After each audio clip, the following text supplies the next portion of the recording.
Now, NBC5 responds. A new report from the Cook County Treasurer's Office shows a rift between several county offices. So they're at odds over what you're paying in property taxes. Telemundo Responde investigator Alfonso Gutierrez explains how this may affect your tax bill.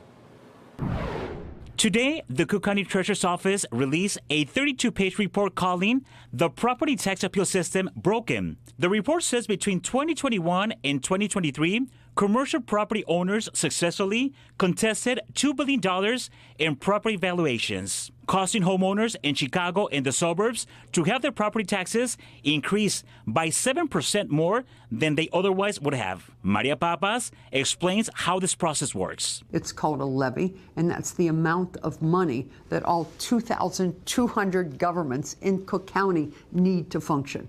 So once the levy amount is determined, it's like a big piece of pie. You got to decide how it gets cut up, and the assessor makes that decision. If the amount of property taxes paid by businesses goes down, the amount homeowners must pay goes up, so the county still hits its numbers. This report goes on to say Black and Latino homeowners pick up more than their fair share of the tax liability because they contested their assessed values at far lower rates than wealthier white homeowners. Cook County Assessor Fritz Kagi agrees the system needs to become more equitable. Commercial properties represent 90% of the cuts coming on appeals, and that is shifting a lot of burden on the homeowners. That's the biggest inequity in our property tax system.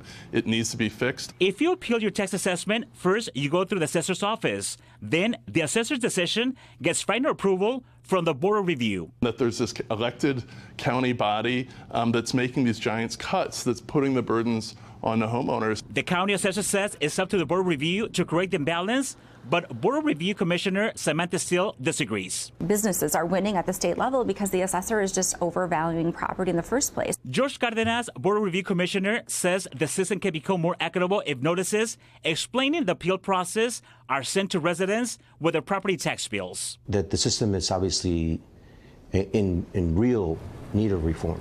Alfonso Gutierrez, NBC5 Response.